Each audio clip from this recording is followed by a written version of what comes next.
우리에게 주시는 하나님의 말씀은 레위기 23장 34절 말씀입니다.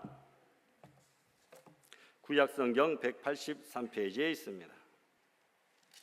한 목소리로 다 같이 봉독합니다.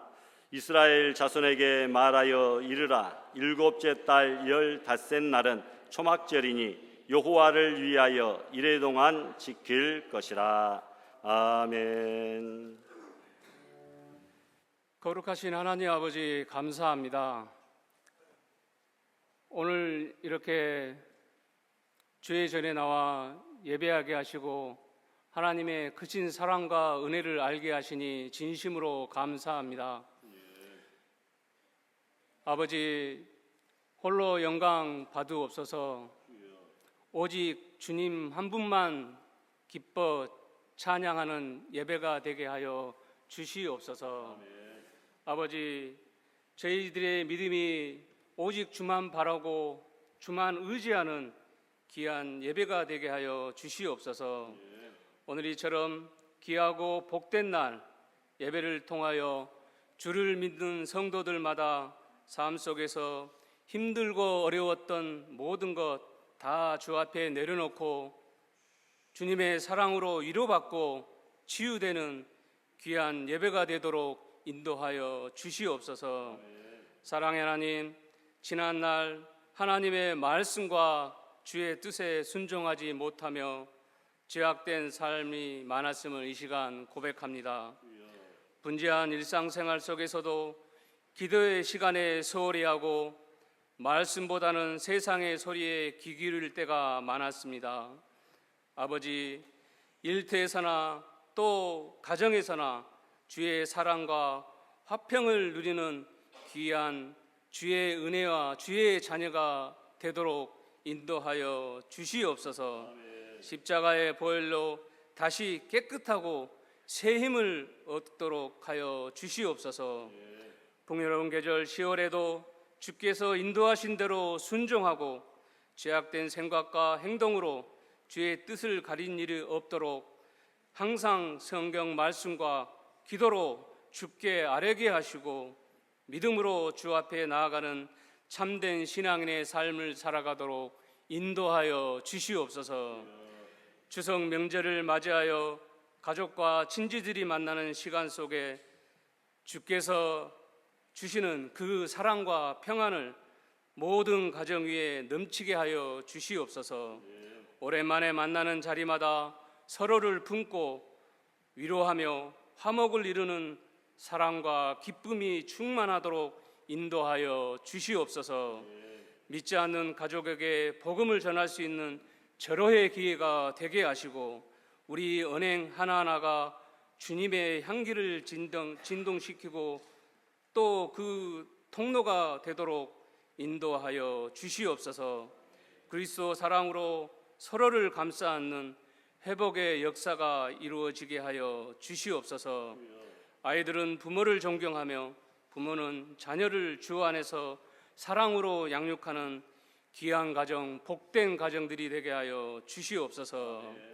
오늘 말씀을 들고 단위에 서신 우리 목사님에게 항상 주의 은혜와 사랑이 넘쳐나게 하시고 귀한 말씀을 전하실 때 복된 시간, 한없는 은혜의 시간이 되게 하여 주시옵소서. 호산나 찬양대가 준비한 찬양을 기뻐 받아 주시옵고 수고하고 복된 시간 되게 하여 주시옵소서. 감사하며 거룩하신 예수님 이름으로 기도합니다. 아멘.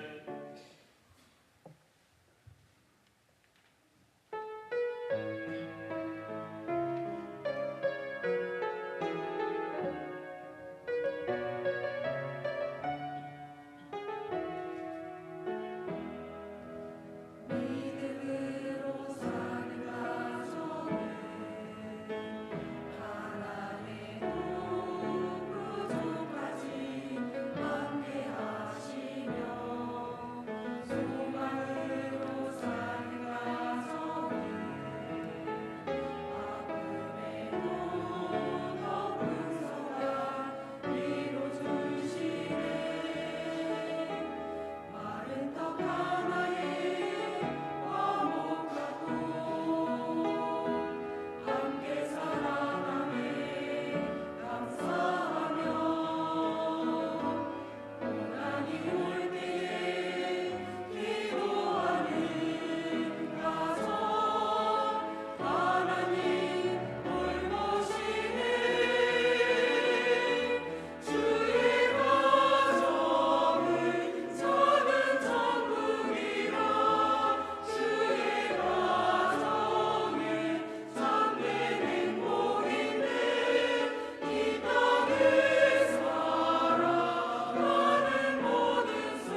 할렐루야, 할렐루야, 아멘. 감사합니다. 오늘 조은혜 집사님이 우리 오늘 자녀들 다 온다 그랬는데 찬양 부르는 중에 우리 민성호 집사님, 조은혜 집사님 가정 승현이 지여도 이렇게 같이 와서 예배드리게 된 것 기쁘게 생각합니다.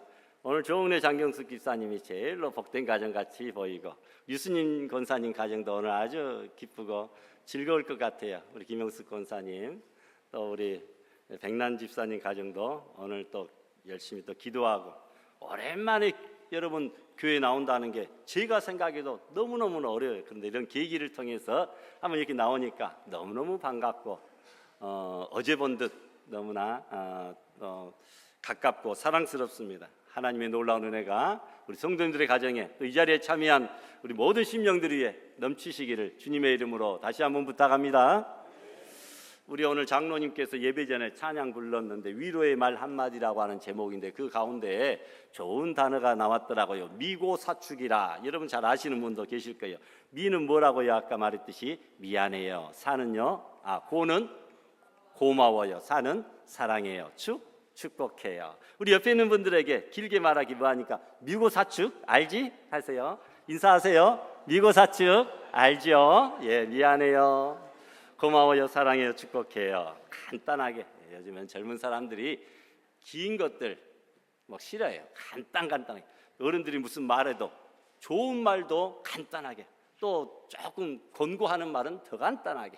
그래야 자녀들도 또 잘 받아들이고 또 그럴 것 같더라고요.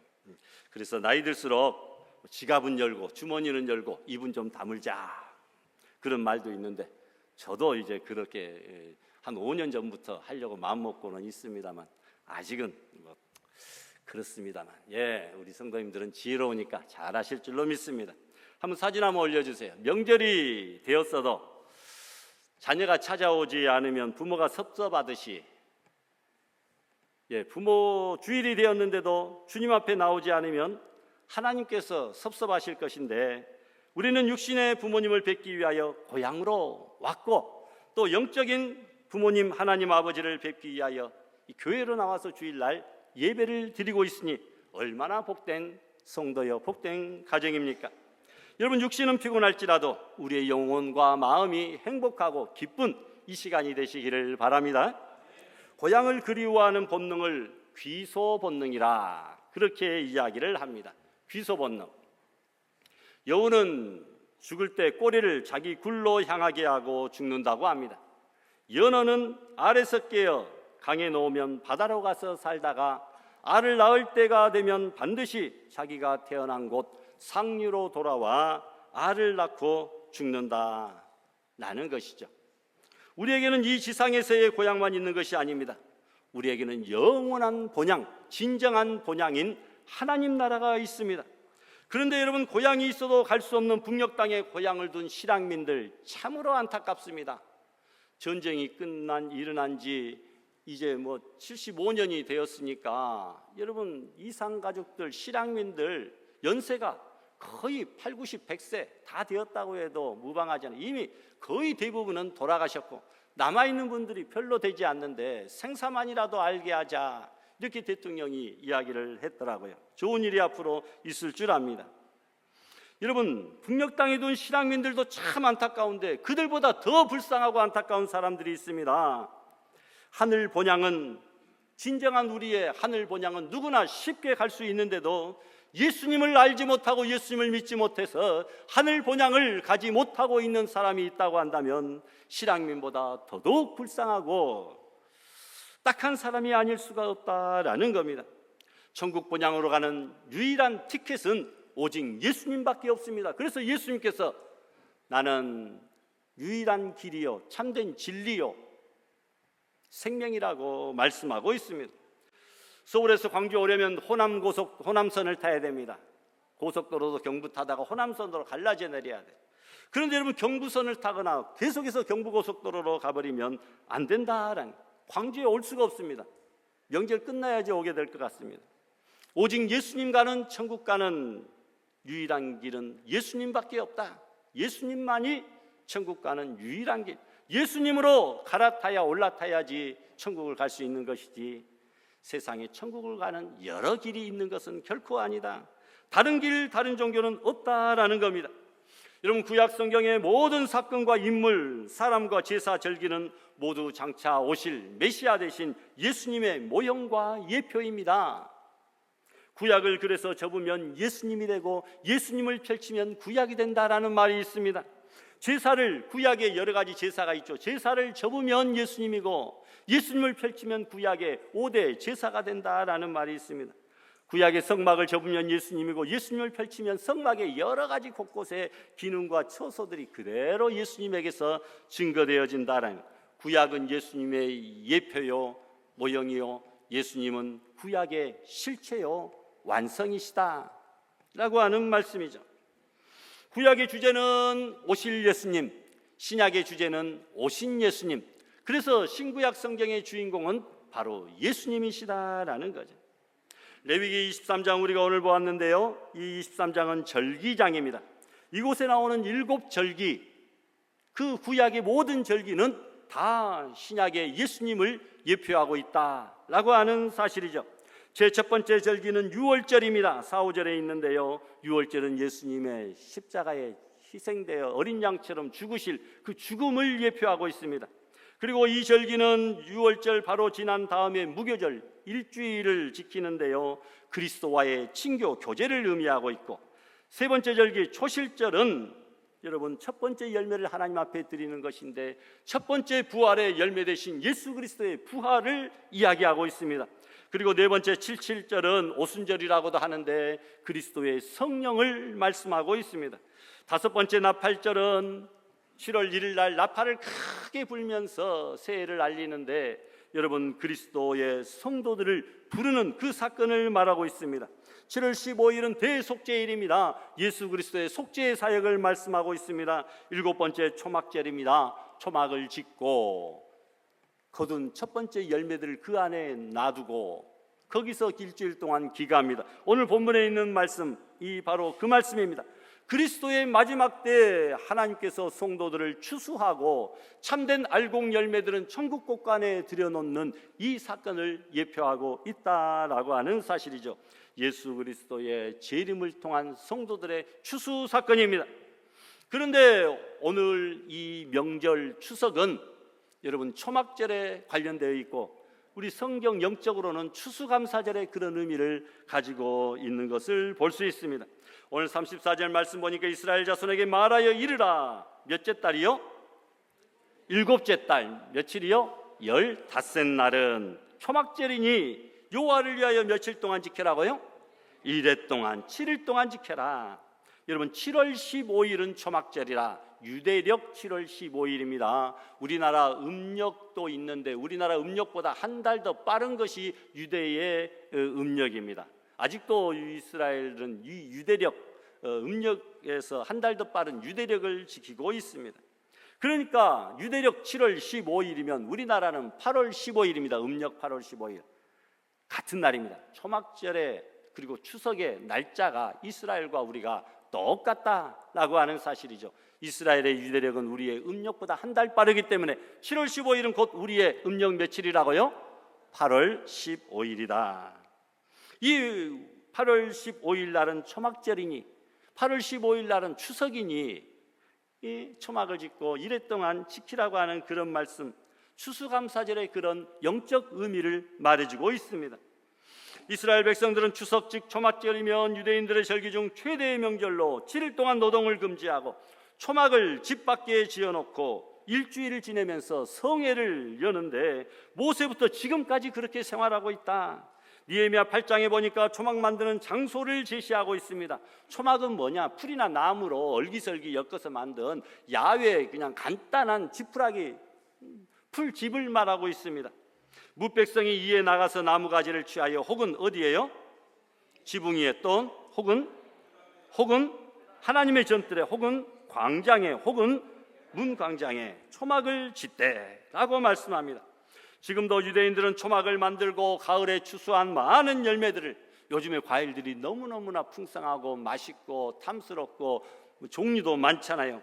그 많은 열매들을 그 속에 넣고 초막 속에서 일주일 동안 온 가족이 지낸다라는 거죠. 옥상이 넓은 집은 그림 보여주세요. 지붕 위에 초막을 만듭니다. 뜰이 넓은 집은 뜰 안에 만들기도 합니다.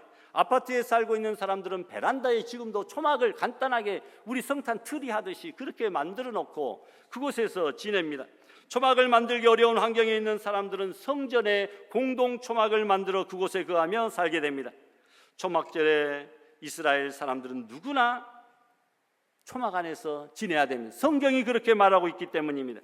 심지어 초막절에 낙타를 타야만 되는 사람은 낙타 위에 간단한 초막을 만듭니다. 배를 타고 가야 되는 사람은 배 위에 초막을 만들어 잘 때에는 그곳에서 잡니다. 여행 중이라 호텔에서 지내야 되는 이는 풀을 뜯어 호텔 방에 놓고라도 그곳에서 자야 된다라는 것이죠. 1988년도 9월 달에 우리나라에 무슨 일이 일어났습니까? 서울 88 올림픽. 여러분, 그 88 올림픽에 참가했던 이스라엘 선수단은 대회 기간 중에 한국이 베풀어준 민속명절 추석 행사를 보고 깜짝 놀랐습니다. 한국의 추석은 바로 이스라엘의 무슨 절과 같다 그랬어요? 초막절과 같은 날, 같은 의미, 바로 그거였기 때문입니다. 서울 올림픽이 9월 17일부터 16일간 열렸는데 바로 9월 25일이 추석이었습니다. 우리나라 음력 8월 15일, 유대력은 7월 15일, 바로 그날이었다라는 겁니다. 이스라엘 사람들은 아직도 음력을 사용하고 우리보다 한 달 앞서가기 때문에 그들의 7월은 우리의 8월이 됩니다. 세계 모든 나라들 중에 음력 8월 15일을 최대의 명절로 지키고 있는 나라는 오직 유일하게 이스라엘과 우리나라 두 나라밖에 없습니다. 일본도 옛날에는 8월 15일이 명절이었는데 오래전에 양력으로 바꾸어 버려서 더 이상 그날을 명절로 절기로 지키지 않습니다. 여러분, 여기서 잠깐 우리 민족의 뿌리를 이렇게 성경에서 찾아 설명하시는 분들도 계시는데 정확한 성경의 진리는 아니지만 아직 연구해 볼 대상들은 된다 해서 많은 분들이 이것에 대해서 아주 심취하여 열심히 연구하는 분들이 많이 계십니다. 노아의 홍수 대심판 후에 노아의 가정만 살아남았는데 세 아들이 있습니다. 셈과 함과 야벳, 세 명이죠. 함은 남쪽으로 내려가서 아프리카에 삽니다. 야벳은 북쪽으로 올라가서 유럽을 이루었습니다. 셈의 자손 중에 에벨이 나왔습니다. 에벨은 벨렉과 욕단 형제를 낳았습니다. 벨렉에서 아브라함이 나와 이스라엘을 세웠습니다. 그러면 욕단은 어디로 갔을까? 성경을 찾아봅니다. 창세기 10장 25절에 보니까 에벨은 두 아들 낳고 이름을 벨렉과 아우의 이름은 욕단이라 25절에 그렇게 말하고 있죠. 그런데 욕단은 30절에 보니까 그들이 거하는 곳은 메사에서부터 스발로 가는 길에 동편산이었더라. 동편산 쪽으로 옮겨갔다라고 하는 말입니다.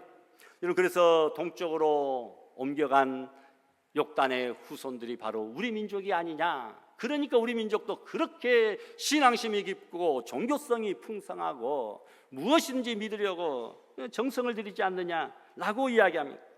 하나님께서 셈을 통하여 에벨을 낳게 하시고 에벨이 두 아들 낳았는데 한 아들 벨렉은 아브라함을 통해 중동에서 이스라엘을 세우게 하시고 다른 한 아들 욕단은 동방으로 가서 동쪽 산으로 가서 한국을 세워 숨겨두신 것이다. 지금까지 한국은 고이 숨겨져 있는 여러분 아브라함의 후손 민족이다라고 주장을 하기도 합니다. 이스라엘과 한국은 같은 셈의 뿌리인 것은 고고학적으로도 인류학적으로도 이미 증명된 바가 있습니다. 그런데 초창기부터 하나님께서는 이스라엘을 드러내어 놓고 사용하시고 한국은 마지막 때에 사용하시려고 숨겨두었다라는 것이죠. 이스라엘과 한국은 같은 뿌리인 것이 여러 면에서 밝히 드러나는데 우리 민족은 단군이 세운 것이 아니라 하늘이 열리며 하나님이 세우셨다. 그래서 엊그저께 지낸 개천절이 바로 우리 민족의 시작 아닙니까? 하늘이 열렸다. 그 어떤 나라가 개천절이라고 하는 용어를 사용합니까? 그리고 애국가에 하나님이라고 하는 말이 들어간 나라가 이스라엘과 한국밖에 없다. 같은 뿌리로 봅니다. 하나님이 보호하사. 세상 사람들은 하느님이 보호하사라고 이야기를 해도 우리 믿음의 성도들은 하나님이 보호하사라고 고백해야 됩니다. 옷도 그렇습니다. 이스라엘에서 가장 경건한 옷은 흰옷입니다. 흔히 우리 민족도 흰옷을 즐겨 입기 때문에 백이민족이라 일컫는데 이스라엘 민족도 역시 흰옷을 좋아합니다. 세마포 옷이 흰옷입니다. 우리나라 모시옷과 흰 두루마기가 그렇습니다. 이외에 두 민족 다 검은 모자를 둘러 쓰고 있는데 지금도 유대인들의 남자들은 다 머리에 검은 모자를 둘러 쓰고 있습니다. 수염을 깎는 것을 치욕으로 여기는 것도 두 나라의 같은 공통점입니다. 그래서 옛 어른들은 수염을 길게 이렇게 관리했습니다. 또한 족보를 중시하는 것과 남아 선호 사상, 그리고 우리 어른께 큰 절을 할 때 땅에 엎드려 절을 하는 것, 이 모든 것들이 두 나라만의 공통된 그런 점들입니다. 무궁화의 학명을 찾아보십시오. 시리아를 뜻하는 시리아쿠스라고 하는 학명이 그 속에 들어있습니다. 무궁화의 원산지가 바로 시리아, 중동지방 이스라엘이었구나라는 겁니다. 영어식 이름도 무궁화는 로즈 오브 샤론입니다. 샤론은 여러분 성경의 유대 땅이죠. 샤론의 장미, 이것이 바로 무궁화의 학명이죠. 영어식 이름입니다. 이스라엘 민족과 한민족의 근원이 원래는 하나의 민족에서 시작되었다. 그래서 그들과 우리는 생김새와 문화와 풍습 비슷할 수밖에 없다는 거죠. 돌로 제단 쌓고 하나님께 제사 드리는 풍습은 예전에 우리나라 하늘에 제사를 드릴 때 돌단을 쌓고 강화도, 만이산에 참성단, 이런 것들도 다 그렇습니다. 유대인들의 장례 방식은 우리와 비슷합니다. 사람들이 죽었을 때 아이고 아이고 애곡하는 풍습이 그들도 역시 동일하더라는 것이죠. 이야기 한국 고대사의 저자 최범서 씨는 고대 우리 민족이 섬겼던 신을 한님이라 부르는데, 여기서 한님은 하나님의 호칭으로서 우리 민족 고유의 신칭이었다라고 이야기를 합니다. 이런 점에서 한국교회 추석 구약의 초막절은 유사점이 있는데, 놀라운 것은 의미만 같을 뿐만 아니라 그 절기의 때와 날짜가 태양력 달력상으로 날짜는 다르지만 음력 절기상의 날짜는 서로 똑같다라는 거죠. 또한 추수한 곡식으로 하나님께 제사를 드리는 감사제의 행사가 역시 마찬가지입니다. 우리나라 동짓날만 되면 조상들은 팥죽을 만들어 각 방에 문설주를 비롯해 장독과 흙간 등에 뿌리곤 했는데, 팥의 붉은색이 양색이므로 음기를 쫓는 데 효과가 있다고 믿었습니다.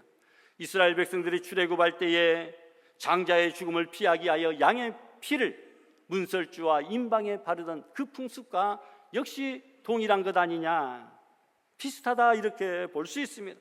오른손 왼손이 있는 것처럼 왼쪽에는 이스라엘을, 오른쪽에는 대한민국을, 오른발 왼발이 있는 것처럼 한쪽에는 유대인을, 다른 한쪽에는 한국인을 준비해 놓았다. 오른쪽 왼쪽 눈이 있는 것처럼 한쪽에는 벨렉 이스라엘을, 다른 한쪽에는 욕단 후손 대한민국을 예비해 두셨다라는 거죠. 릴레이 할 때 첫 번째 주자와 마지막 주자가 중요합니다. 첫 번째 주자는 이스라엘 유대인이요, 마지막 주자는 대한민국 한민족이다, 이렇게 이야기를 하기도 합니다. 한국을 선교와 복음 전파의 마지막 주자로 세우시고 계심을 이구동성으로 세계 모든 사람들이 그렇게 이야기합니다. 하나님은 한국을 마지막 제사장 민족으로, 마지막 선교사 민족으로 준비시키고 계십니다. 지금 한국의 선교사 숫자는 세계 2위입니다. 2만 6천 명 정도. 선교사 파송 1위는 그럼 어디겠습니까? 미국으로 약 4만 6천 명, 우리보다 상당히 많은 숫자죠. 3위가 인도로 2만 명입니다. 인도는 약 9억 인구 중에서 2만 명이니까 비율로 보면 아주 적은 숫자죠. 4위가 영국으로 5,600명입니다. 미국, 영국, 인도는 그런데 여러분 기독교 역사가 우리만큼 짧지 않습니다. 아주 오래되었다. 도마가 인도에 복음을 전파했다라고 하는 그 이야기가 있으므로, 여러분 이미 그때 2000년 전부터도 영국은, 유럽은, 그리고 미국, 영국의 뿌리 같은 뿌리인 미국은, 인도는 이미 전통이 2000년이나 되었고 우리는 이제 140년밖에 되지 않은 그런 나라입니다. 그러니까 이 짧은 기독교 역사 기간에 선교사 수가 기하급수로 늘고 있다. 몇천 년의 역사를 가진 미국, 영국과는 비교할 것이 못 된다. 우리가 어떻게 보면 더 월등하다라는 것이죠.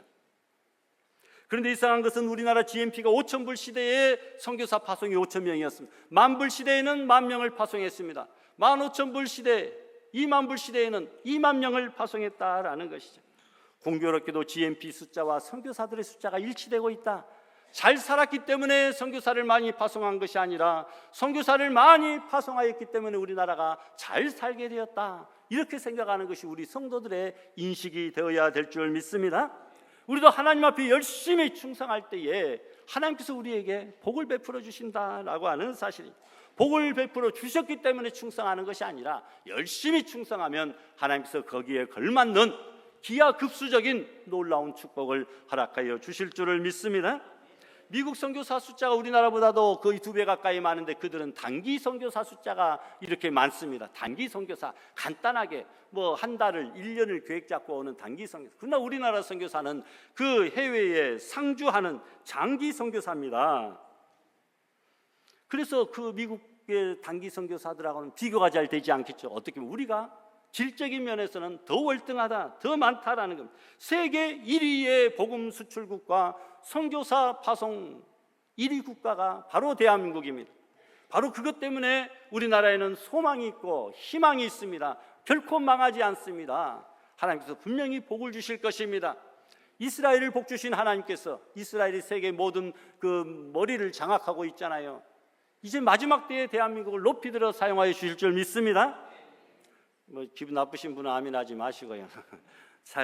하나님께서 복 주시고 높이 들어 사용하신다는데 여러분 싫어할 이유는 없잖아요.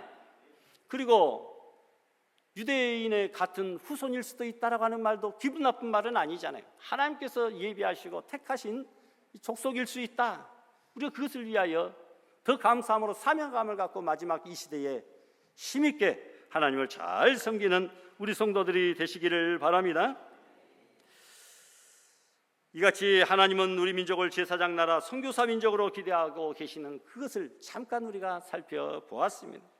초막절이 주는 교훈은 추석이 주는 교훈이요 추수감사절이 주는 교훈하고 거의 비슷합니다. 예수님이 베드로, 요한, 야고보를 데리고 변화산에 올라가셔서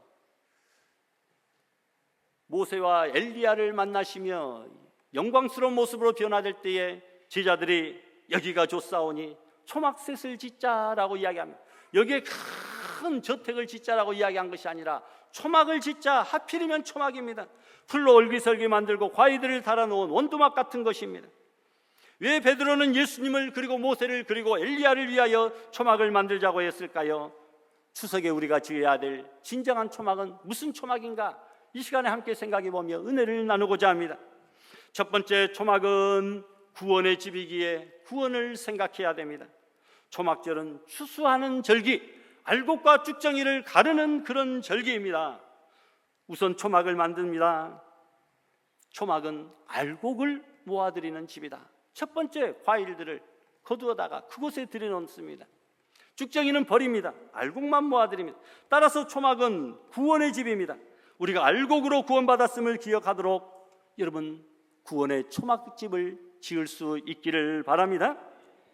어떤 사람은 감옥에 40년간 수없이 드나들면서 동남아 무슬림 그런 사람들은 채찍형을 태형을 이렇게 많이 때리더라고요.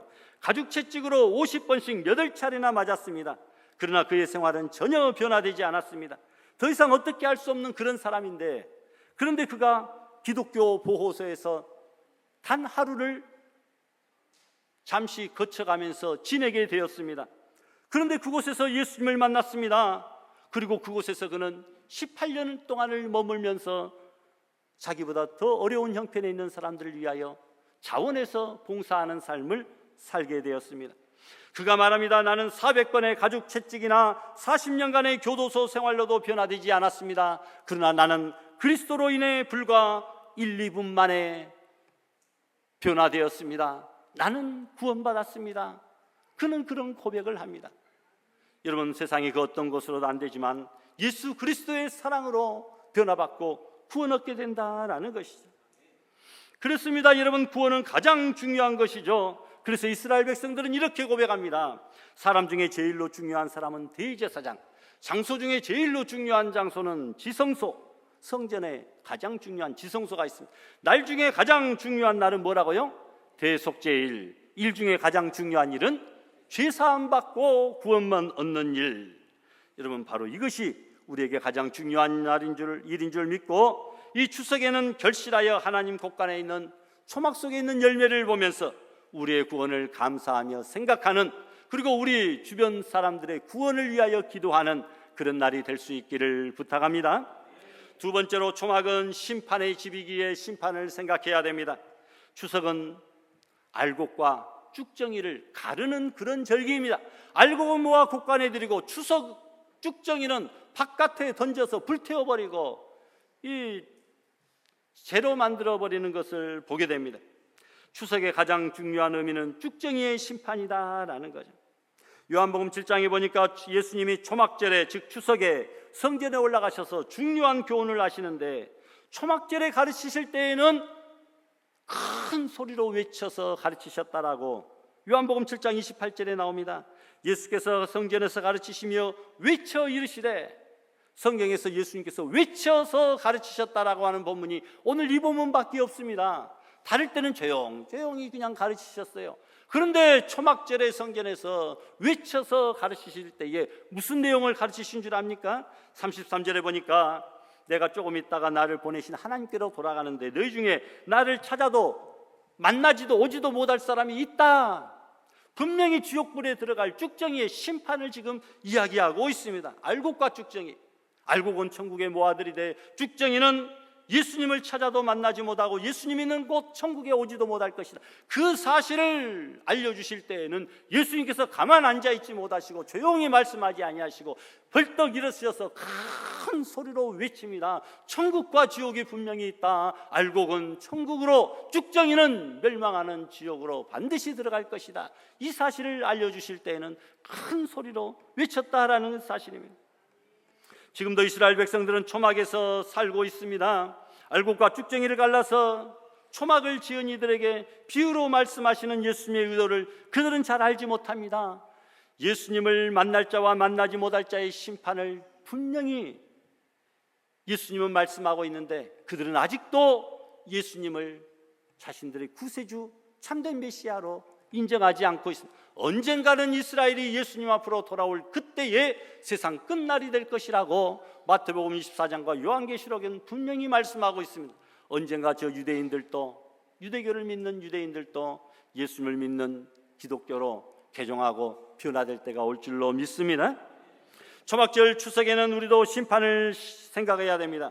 마태복음 24장의 난리의 소문과 민족들끼리, 나라들끼리 서로 대적하여 일어나겠고 곳곳에 기근과 지진의 재난이 많으면 그리스도의 재림과 심판이 임할 때라고 성경은 분명히 말씀합니다. 마지막 때에 거짓 선지자가 많이 일어나 사람들을 미혹하고 불법이 성하여 사랑이 식어진다고 했습니다. 금년도에는 유난히 전쟁도 지진도 기상이변의 재난과 난리도 많았습니다. 추석에는 알곡을 보면서 추수를 생각하며 불신자들의 무서운 심판도 생각해야 됩니다. 세 번째로 초막은 부요의 집이기에 부요를 생각해야 됩니다. 1년 중에 추석, 초막절은 가장 풍요로운 절기입니다. 그래서 도도 말고 덜도 말고 한가위만 같아라. 추석은 이렇게 모든 것이 풍성하고 곡식도 그 과일도 풍성하다. 한가위만 같아라. 그래서 추석은 즐거워하며 춤추며 노는 절기입니다. 밝은 보름달 밑에서 강강수월래 같은 춤도 추며 온 동네가 즐깁니다. 초막에 들어가면 첫 느낌이 부요를 느낍니다. 아, 곡식이 많네. 우리 교회 추수감사절 때도 강단에 되도록이면 풍성하게 이렇게 장식하려고 합니다. 풍성하기 때문입니다. 1년 동안 지은 농사 열매를 주렁주렁 초막에 달아놓습니다. 그래서 초막절 바로 앞에 절기인 7월 1일 대속죄일에는 슬퍼해야 되고 15일 지난 초막절에는 즐거워해야 된다. 이렇게 그들은 이야기를 하고 있습니다. 하나님을 믿는 자들에게는 언제나 부요의 축복을 베풀어 주십니다. 초막절은, 추석은 부요의 초막입니다. 하나님이 베풀어 주신 풍요로운 삶을 생각하며 감사해야 된다. 도적이 오는 것은 도적질하고 죽이고 멸망시키려고 마귀가 오지만 내가 온 것은 양으로 생명을 얻게 하고 더 풍성히 얻게 하려고 부요하심을 우리에게 허락하려고 주님께서 오신다고 말씀하고 있습니다. 불교절에 가보면 새 건물이 반드시 있는데 대웅전과 명부전과 삼성각입니다. 대웅전은 우리식으로 말하면 예배 드리는 곳이고 명부전은 죽은 사람에 대한 제사 드리는 곳이고 삼성각은 삼신, 즉 칠성신, 산신, 독성신을 모시는 곳, 바로 그곳은 복을 비는 곳입니다. 그런데 불교인들에게 가장 인기가 있는 곳이 대웅전도 그리고 명부전도 아니고 삼성각이다. 삼성각에서 가장 오래 머물면서 기복종교로 복을 달라, 자식 잘 되게 해주세요, 장사 잘 되게 해주세요, 오래 살게 해주세요, 건강하게 해주세요, 이렇게 비는 곳에 가장 사람이 많이 붐비고 몰린다. 그런데 재미있는 것은 원래 불교에는 삼성각이라는 것이 없었다는 겁니다. 이 삼성각은 무당종교에서 결합된 것으로 지금 불교가 고유의 것이 아니라 기복종교 종교가 되고 말았다라고 하는 것을 증명해 주고 있습니다. 우리 기독교도 여러분 기복 종교가 되지 아니하도록 우리가 더욱더 힘써야 됩니다. 기독교는 기복 종교가 아니라 십자가의 종교입니다. 고난도 같이 하고 아픔을 같이 하며 무거운 십자가를 함께 지는 종교, 예수 그리스도의 십자가를 따르는 종교, 그렇게 따라가면 하나님께서 복을 주신다는 거죠. 복받기 위하여 신앙생활하는 것이 아니라 신앙생활 십자가 잘 따라가면 하나님께서 복을 주시는 그런 은혜가 있다라는 겁니다. 추석에는 우리가 하나님이 베풀어 주실 부요의 복을 생각할 수 있기를 바랍니다. 마지막으로 초막은 나그네의 집입니다. 따라서 우리는 천국을 생각해야 됩니다. 초막에서 살 때의 사람들은 이곳에서 일주일 동안만 살지 영원히 사는 것이 아닙니다. 광야에서 그들도 초막을 짓고 살았지만 가나안 땅을 바라보며 살았습니다. 광야의 초막은 영원히 머물 곳이 아닙니다. 여러분, 우리가 이곳에 지금 70년, 80년, 100년을 머물고 있지만 이 땅은 우리가 영원히 머물 곳이 아닙니다. 죽어버리면 썩어질 것밖에 되지 않습니다. 여러분, 우리의 본향, 본집, 하나님 집으로 우리는 돌아가야 됩니다. 이스라엘 백성들은 초막절에 초막에 지내면서 애굽에서 나그네 되었던 것을 생각하며 우리는 이 땅에 나그네요, 우리는 영원히 돌아갈 저 천국 하나님 아버지 집이, 우리의 친정집이 기다리고 있다라고 하는 사실을 우리는 날마다 생각해야 됩니다. 여러분, 아무리 좋은 집이라도 초막 같은 일시적인 집에 지나지 않습니다. 저 천국 황금으로 수정으로 지은 영원한 천국집, 천국 맨션이 우리를 기다리고 있다라는 것입니다.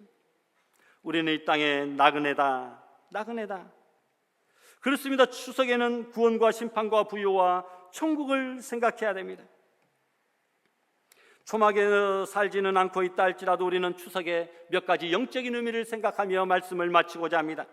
추석에 성묘 가서 산소에 벌초하면서 아이고, 우리 아버지 옛날에는 그렇게 건강하고 자유로우신 분이셨는데 지금 이곳에 누워 계셔서 참 인생 더덥다 라는 생각을 하면서, 그러나 믿음을 가지고 계시는 분은 천국에서 다시 만날 것을 우리가 생각하고, 인생은 나그네구나, 우리에게는 영원한 천국집이 있다라고 하는 사실을 생각하며 우리의 죽음과 우리의 장례도 생각하는 일생일사 만인공도의 길을 깨달을 수 있기를 바랍니다. 추석에 고향 찾아 민족 대이동 3,600만 명이 이동한다고 합니다. 사람은 고향 찾아 돌아가듯이 인간은 영원한 본향 돌아가는데 그곳은 천국길이냐 지옥길이냐 두 길밖에 없습니다. 아무리 길이 막혀도 고향 가는 길이 즐거운 것처럼 하늘나라 가는 길, 신앙생활은 힘들어도 언제나 즐겁게 해야 된다라는 것을 깨닫습니다. 고향에 가면 부모를 비롯한 반가운 사람들을 만나듯이 천국에 가면 먼저 가 계신 우리의 육신의 아버지, 부모, 형제, 일가, 친척들, 신앙의 성도들을 그곳에서 만나게 될 것이다, 그리운 얼굴들을 보게 될 것이다 생각하며 우리의 믿음을 점검해야 됩니다. 고향에 가면 참된 안식과 평화가 있듯이 천국에는 영원한 안식과 복락이 있습니다. 귀성차표 구입한 사람만이 고향 갈 수 있듯이 믿음을 가진 사람만이 천국에 갈 수 있습니다. 부모님께 드릴 선물을 준비해 가듯이 하나님께 바쳐질 우리의 믿음의 선물을 준비해야 됩니다. 그리고 집에 돌아갈 때는 부모님께서 좋은 것을 바리바리 그냥 싸서 차에다가 듬뿍듬뿍 실어주듯이 하나님께서도 오늘 예배를 드리고 돌아가는 우리 성도들의 발걸음에 이 세상에 필요한 좋은 것들로, 꼭 필요한 것들로 풍성히 채워주시는 줄을 믿습니다. 그래서 주일은 믿음의 자녀가 하나님을 찾아오는 명절이요, 예배는 하나님이 준비하신 은혜의 천국 잔치인 줄을 믿으시기를 바랍니다. 오늘 우리가 이 세상에 오늘도 나그네자로 순례자로 살아가며 이 추석을 영적인 초막절의 의미를 생각하며 은혜 가운데 지내는 복된 성도들이 다 될 수 있기를 주님의 이름으로 축원합니다. 주신 말씀 생각하면서 우리 다 같이 결단기도로 다 같이 합심 통성으로 드립니다. 거룩하신 하나님 아버지, 오늘도 우리들에게 은혜를 베풀어 주시고, 아버지 오늘 즐거운 추석 명절을 맞이해 하나님전에 나와 이 귀한 초막절의 영적 진리를 깨달을 수 있도록 복 내려주시니 감사를 드립니다. 이 민족을 사랑하여 주시고 우리나라를 복되게 하여 주시고 세계 선교사 파송 아버지 복음 수출국가 1위 되게 하여 주시니 감사를 드립니다. 우리의 가정도 믿음으로 살아서 하나님 앞에 복받아 누리게 하여 주시옵소서. 우리의 자녀손들이 이 귀한 신앙의 진리를 온전히 깨달아 알게 하여 주시옵소서. 전 천국 본향을 가는 우리는 나그네요 아버지 순리자임을 다시 한번 기억하게 하여 주시옵소서. 먼저간 이들을 천국에서 다시 만나 아버지 하나님 아버지를 만나 영원한 그곳에서 영생복락 참된 안식 누리며 위로와 은혜를 체험하는 죄를 될 수 있도록 이 귀한 명절 우리에게 은혜 베풀어 주시기를 소원하오며 예수님의 이름으로 기도드리옵나이다. 아멘.